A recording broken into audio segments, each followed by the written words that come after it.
Staða Norðuráls grafalvarleg að mati forsætisráðherra. Forstjóri fyrirtækisins segir unnið að því að panta nýjan spenni og líklega mánuður þar til hægt verður að koma starfseminni í gang á ný. Risalán til Úkraínu helsta umræðuefnið á fundi leiðtoga Evrópusambandsríkjanna sem núna stendur yfir hérna í Brussel. Volodymyr Zelensky, forseti Úkraínu, var á fundinum í dag og hvatti leiðtogana til að afgreiða málið sem fyrst. Falsað myndband sem sýnir grunnskólakennara kyssa nemanda sinn verður tilkynnt til lögreglu. Yfirlögfræðingur ríkislögreglustjóra þar telur að endurskoða þurfi löggjöf í tengslum við gervigreind og kynferðislega friðhelgi. Undirbúningur fyrir kvennaverkfallið á morgun í hámarki víða land. Flestar konur sem fréttastofa ræddi við í dag ætla að leggja niður störf. Já, ég hef gert það síðastliðin 50 ár. Ég er ekki að breyta því núna. 8 ára stúlka fann beltissilki úr tönn eða beini frá landnámstíð á ferðalagi með fjölskyldu sinni í sumar. Þjóðminjasafnið fær tugi gripa á hverju ári frá fólki sem finnur þá á förnum vegi.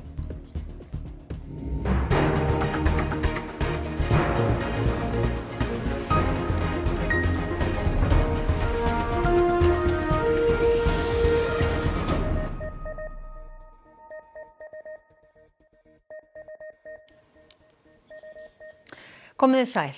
Sérfræðingar hjá Norðuráli vinna hörðum höndum við það að athuga hvernig hægt verður að koma hinum helmingi starfsemi álversins í gang. Framleiðsla á svokallari annarri kærlínu af 2 fer nú fram á Grundartanga. Samtals þarf 8 spenna til þess að keyra álverið á fullum afköstum og þá á 1 varaspennir alltaf að vera til staðar. Nú eru 3 spennar bilaðir. Þegar var búið að panta 2 nýja spenna, segir Gunnar Guðlaugsson, forstjóri Norðuráls. Nú sé unnið á fullu annars vegar við að panta nýjan og eins að athuga hvort sé hægt að gera við þá biluðu. Gunnar segir ómögulegt að segja til hvenær hægt verður að koma starfseminni í gang á ný. Tíminn sé talinn í mánuðum, ekki í vikum.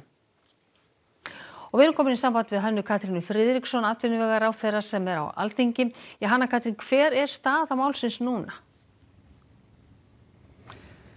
Já, það auðvitað rétt, staðan alvarleg, en það erfitt að átta sig á umfanginu vegna þess að það eru svo margar breytur ennþá óljósar og þeirra stærstar eru svo sem kannski tímalínan eins og Gunnar forstjóri kemur inn á. Síðan það tryggingamál og annað slíkt sem að bara eiga eftir að varpa skýrari ljósi á þessa mynd. Þannig að akkurat núna myndi ég segja að hugur minn fyrst og fremst hjá starfsfólkinu, þessi fjölmarga starfsfólki sem að bíður nú við mikla óvissu. En Hanna Katrín, ríkisstjórnin hefur rætt þetta mál, en hver eru fyrstu viðbrögð ykkar og hefur eitthvað verið ákveðið? Við höfum rætt málið, höfum gert það og höfum sett saman ákveðin viðbragðshóp sem að starfa þétt saman. Fyrst og fremst erum við núna að fylgjast með, við erum í samtali við bæði Norðurál og þau fyrirtæki sem eru í miklum viðskiptum við og eiga mest undir þessu máli. Þannig að við erum að fylgjast mjög mikið með því og það liggur náttúrulega fyrir. Kosturinn sá að það eru stuttarboðleiðir og við hreyfum okkur hratt. Og svo væri ég líka að fá að segja að markaðshagkerfi eins og okkar hefur mikinn viðnámsþrótt. Þannig að við stöndum saman í þessu máli, ríkisstjórnin safnar upplýsingum, ríkisstjórnin fylgist með, við höfum stofnað þennan hóp og við erum bara í mjög þéttu samtali við hlutaðeigandi. En hafið þið séð eða getið þið séð hver áhrifin á þessu ástandi séu til lengri tíma? Við erum komið með einhverja tölur á borð við útflutningsverðmæti og annað slíkt, en það svo erfitt að kasta á þetta einhverja tölu þegar við höfum ekki alla myndina, það væri óábyrgt. Við erum bara að fylgjast mjög náið með og ég trúi því að allra næstu dögum skýrist það, þannig að við áttum okkur á nákvæmlega hvað við erum að kljást við. Rétt í lokin, Hanna Katrín, það kom fram í gær í máli hagfræðings að þetta væri stærra áfall heldur en fall Play. Ertu sammála því? Ég verði eiginlega bara aftur að segja til þess að vera ábyrg að mér vantar nánari upplýsingar. Þetta lítur ekki vel út en það eru svo ennþá marga breytur óljósar að við verðum að bíða og sjá myndin mun skýrast og þá sjáum við þetta betur. Það einasta við vitum, þetta áfall, við vitum ekki á hvaða stærðargráðu. Hanna Katrín Friðriksson, atvinnuvegaráðherra, takk kærlega fyrir að vera með okkur í beinni útsendingu hérna frá Alþingi. Og við höldum áfram með þetta mál því forsætisráðherra segir stöðu Norðuráls grafalvarlega þótt enn sé verið að meta hana. Hún segir hug allra að vera hjá starfsfólkinu sem búið við mikla óvissu framhaldið. Alþingismenn voru með allan hugan við stöðu Norðuráls við upphaf fundar á Alþingi í morgun. Sami tónn var í máli þingmanna sem flestir kölluðu eftir viðbrögðum ríkisstjórnarinnar. Í gær bárust grafalvarlegar fréttir af stöðu Norðuráls á Grundartanga. Fyrirtæki sem er gríðarlega mikilvægt fyrir norðvestur kjördæmi, fyrir Akranes og fyrir landið allt. Þetta auðvitað gríðarlegt áfall fyrir samfélagið okkar, fyrir fyrirtæki, starfsfólk þess og má rauninni segja bara samfélagið allt.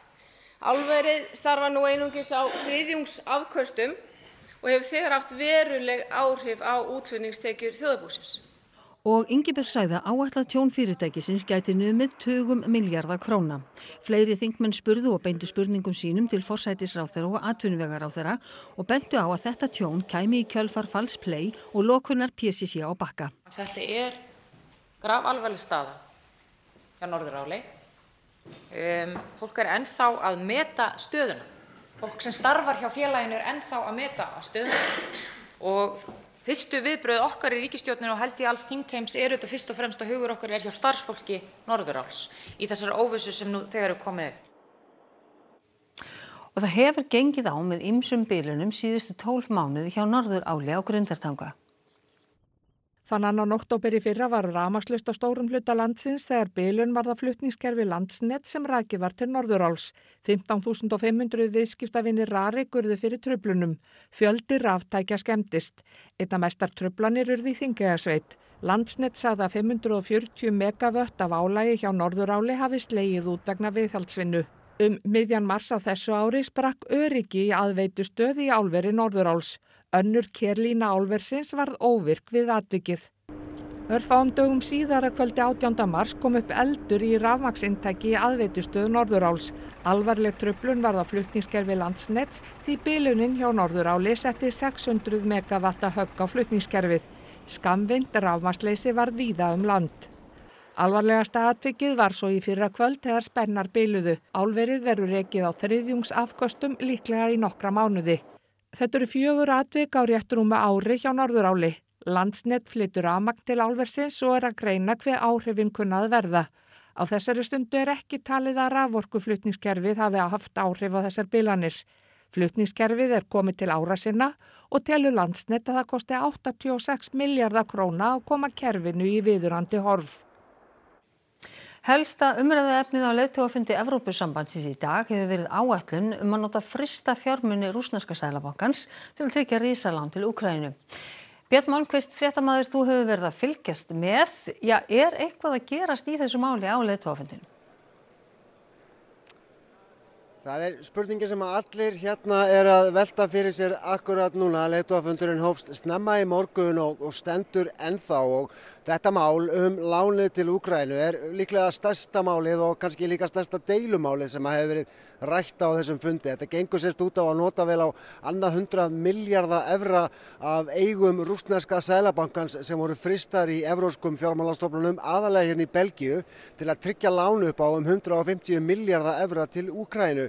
Það eru nokkrar þjóðir þar á meðal Belgar sem hafa ekki verið sáttar við þessar tillögur og vilja auknar tryggingar fari svo að Rússar fari í dómsmál og sigrið það.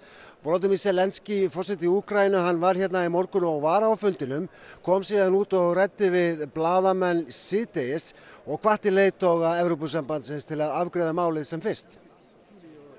And if Russia brought war to our land and they have to pay for this war, in any case, one of the ways to pressure on them, and by the way, they afraid very much that Europe will make this union decision. And of course, one of the way is to use frozen assets. And between us, not only on humanitarian things. Og Björn Malmquist, það hefur verið rætt að Norðmenn geti mögulega ábyrgst þetta lán, ekki satt? Jú, það svona hugmynd sem hefur komið fram þannig að Norðmenn getur nýtt sér olíusjóðinn til þess að til þess að tryggja þetta lán. Þetta mjög óljóst og ekkert endilega víst að verði af þessu. En við vorum eins og að heyra það bara fyrir nokkrum mínútum hérna í húsinu að það virðist vera að fæðast samkomulag. Belgar virðist hafa fallist á nýja útgáfu af þessari tillögu og við eigum eftir að sjá niðurstöðu fundarins birtast núna eftir nokkra mínútur á samfélagsmiðlum og í tölvupósti, þannig að við bara bíðum of hana og til að sjá hvernig tillagan mun líta út. En þetta auðvitað bara fyrsta skrefi, þetta pólitískt samkomulag.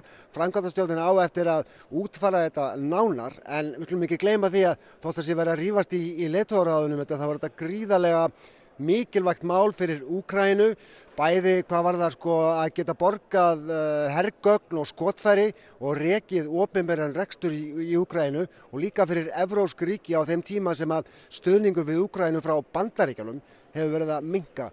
Þannig að þetta allt saman mjög svona óljóst en kemur vantarlega í ljós á næstu dögum og vikum. Björn Malmquist í Brussel, takk kærlega fyrir þetta og þú heldur að sjálfsögðu áfram að fylgjast með þér. Við snúum okkur þá að öðru.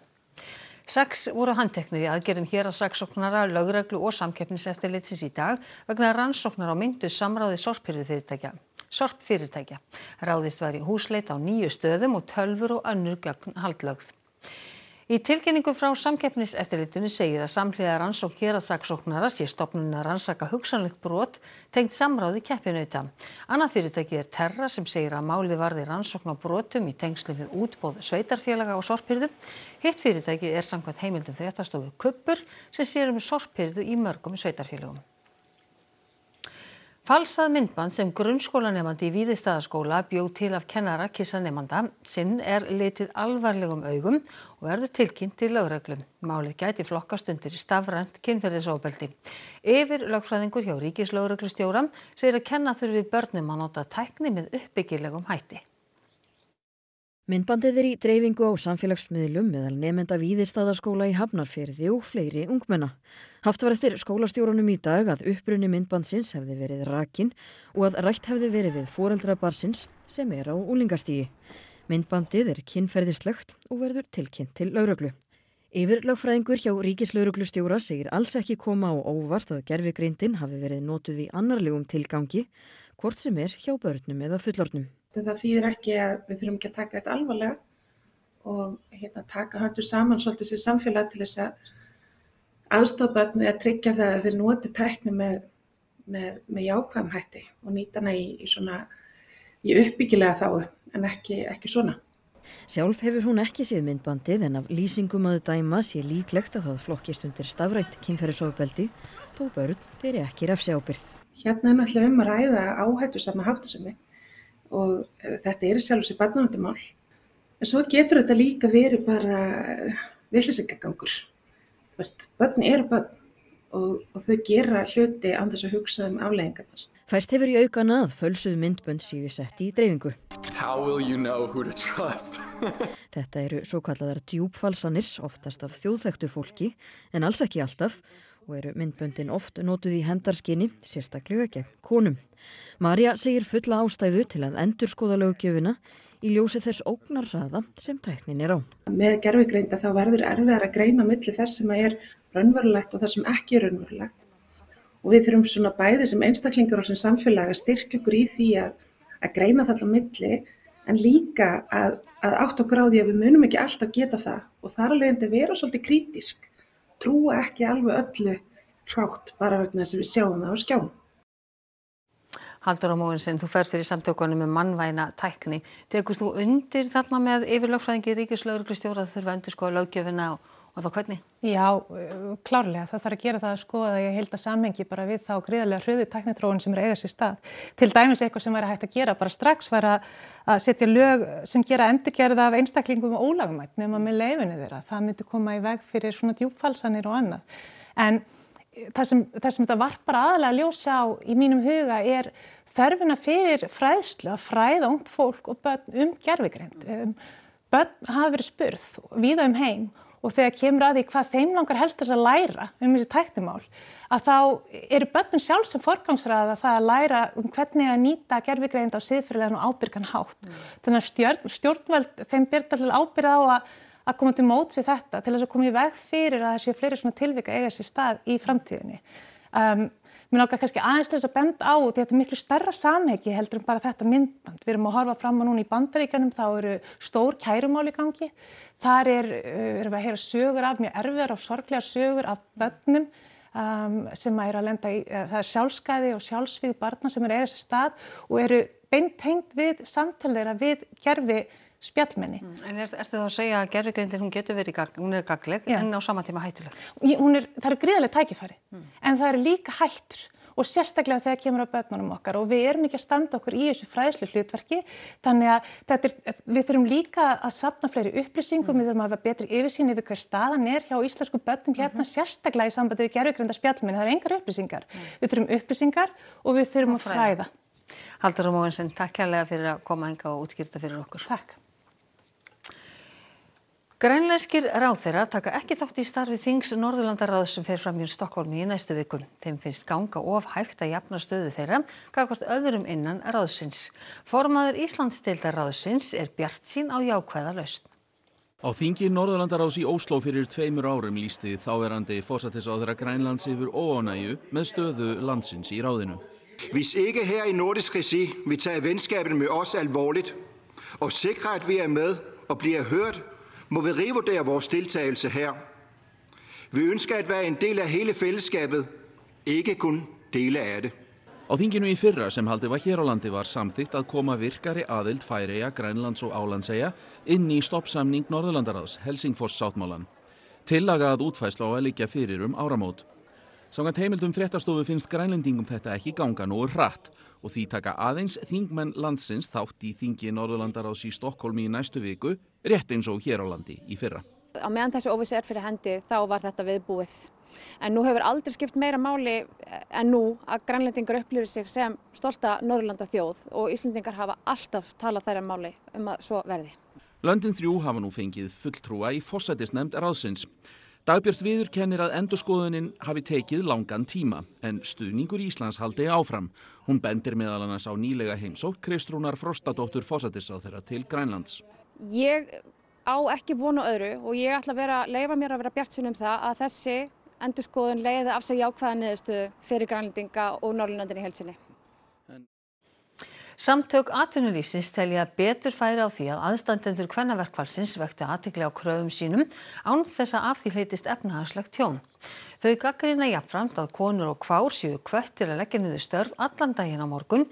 Það hafi verið gert með nær engum fyrirvara sem samtökin sem standa að skipulagi kvennaverkfalls segja byggjast á misskilningi.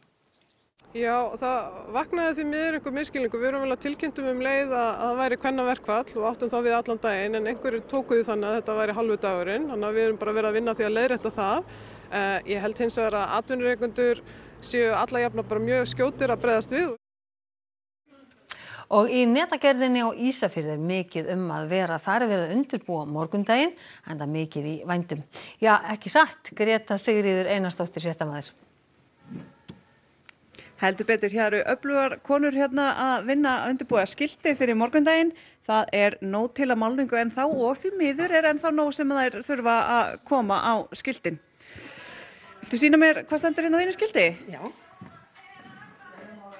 Jafnrétti er ekki uppástunga. Þetta er nóg að skiltum hérna. Hvernig er andinn í bænum fyrir morgundaginn?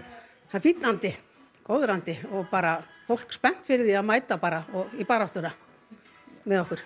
Og það er góður hópur hérna að undirbúa skiltin og það er, þú ert með dálítið af fjölskyldunni með þér. Getur þú sagt mér hverjir eru með þér? Með 2 dætur hérna og dætur þeirra og þær eru hérna með að mála. Til dæmis hérna dóttir mín málaði hérna þetta skilti og hérna dóttir stakk upp á þessu slagorði. Það eru 50 ár síðan að fyrsta kvennaverkfalli var haldið. Er einhver nýlunda hérna í kröfunum eða er þetta ennþá sömu orðin sem þarf að fara yfir? Já, fyrir 50 árum voru þessi slagorð, mörg af þeim notuð. Þannig að markmiðið er þá tvíþætt að bara minnast þessara 50 ára baráttu og svo að vekja athygli á að jafnrétti er ekki náð.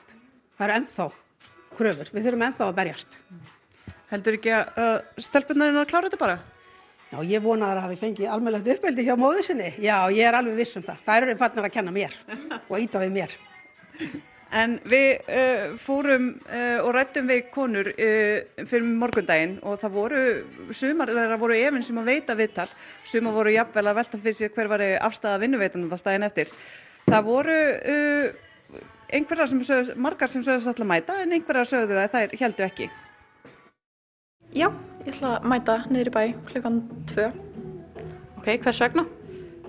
Bara út í það mikilvægt að sýna samstöðu, þetta stór dagur, 50 ára afmæli og bara konur að styðja aðra konur. Ætlar þú að taka þátt á morgun? Já, ég tek þátt í kvennaverkfallinu. Ég ætla að leggja niður öll störf, bæði launuð og ólaunuð. Já, ég mun gera það. Ok, hvers vegna? Að því ég er búin að vinna svo marga daga í röð núna að ég verða að taka mér smá frí.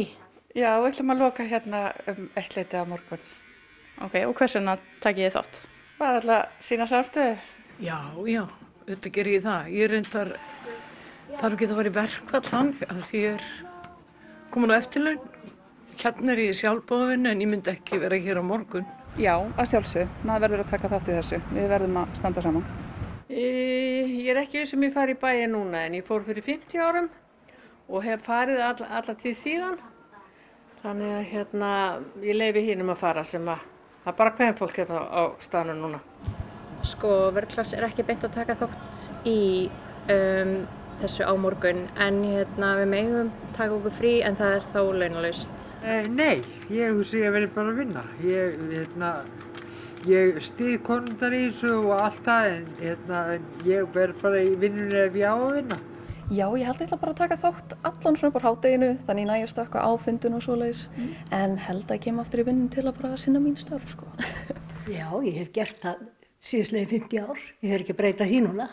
Mér finnst það bara eitthvað svona sögulega fallegt við það og líka bara mikilvægt að styðja við jafnréttisbaráttuna. Og við þurfum endilega núna að vera á verði vegna þess að maður er svolítið hræddur við hvað er að gerast, hvort við séum að fara eitthvað aftur á bak. Við erum að berjast fyrir réttindum kvenna, það er bara þannig og það er endalaust verið að brjóta á konum og bara ég styð 100% þessa vinnustöðum hjá fólki.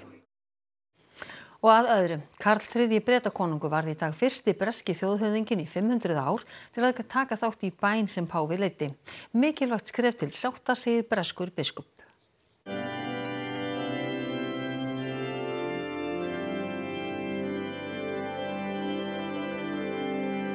Leó XIV páfi leiddi í dag bænastund í Sixtínsku kapellunni sem Karl konungur og Kamilla drottning tóku þátt í. Þau stóðu við hlið páfa og báðu með honum. Glory be to the Father, and to the Son, and to the Holy Spirit. Breskur þjóðhöfðingi hefur ekki gert þetta í 500 ár. Það leyti var enska biskupakirkjan, ríkiskirkja Englands, stofnuð og hún klofnaði frá kaþólsku kirkjunni. Ástæðan var að Hinrik VIII þáverandi Bretakonungur fékk ekki að ógilda hjónaband sitt og giftast annarri konu. Bretakonungur er höfuð ensku biskupakirkjunar. Í dag gerðist það í fyrsta sinn að höfuð biskupakirkjunar og kaþólsku kirkjunar báðu saman.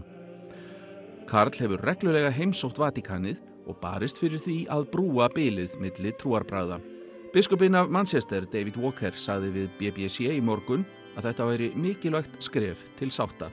Nú er að sjá hvernig þær sættir verða.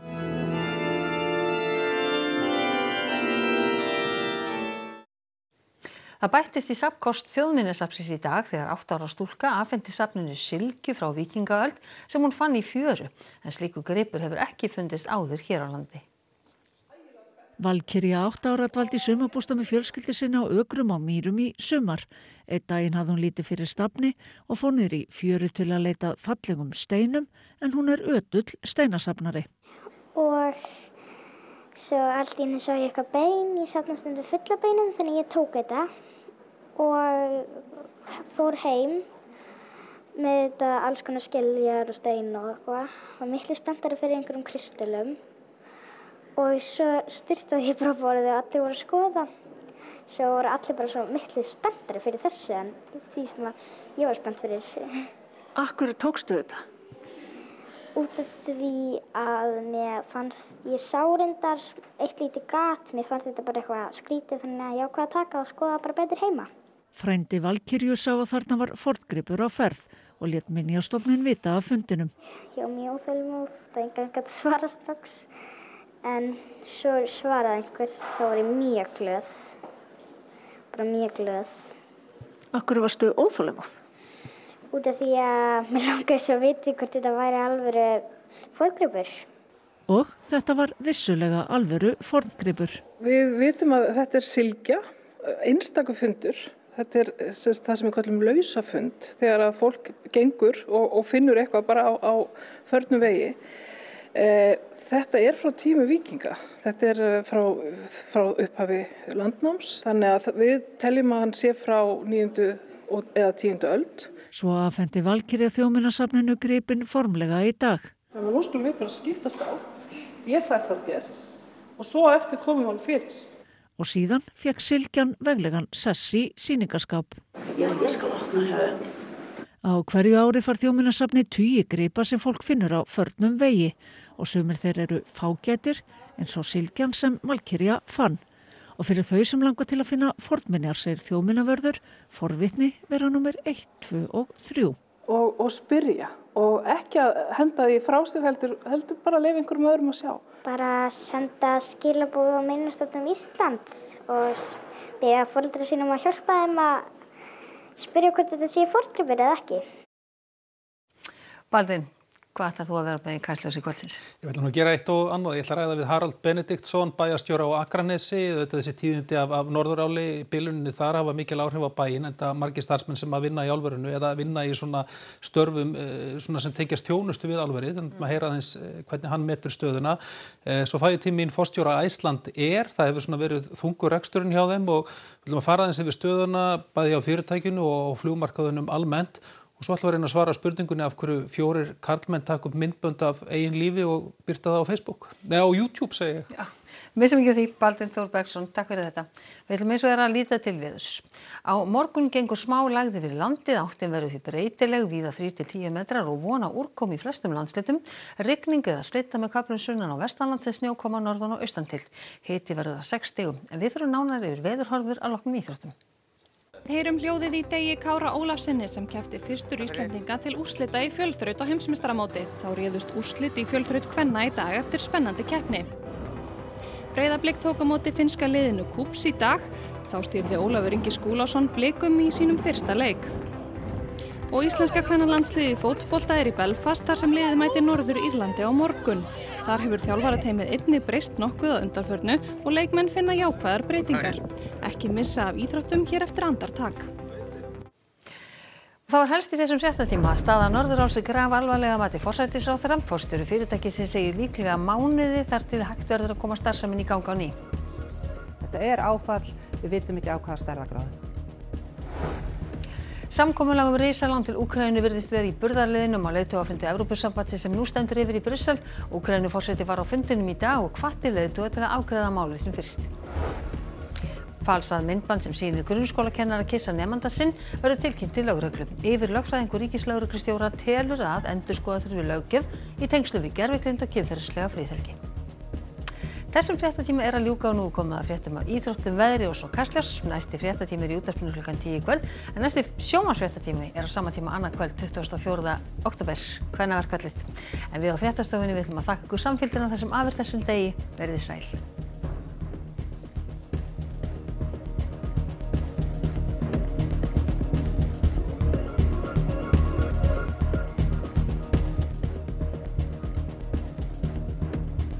Á RÚV í kvöld. Vigdís Grímsdóttir. Heimildamynd rithöfundinn Vigdísi Grímsdóttur. Auður Jónsdóttir tekur Vigdísi tali og vinir og samferðamenn segja frá kynnum sínum af henni. Úr viðjum, norski spennuþættur mann sem losnar úr fangelsi eftir 8 ára afplánun. Hann fullur af hatri og staðráðinn í að ná fram hefndum með því að knésetja stærsta hassinnflytjanda Noregs.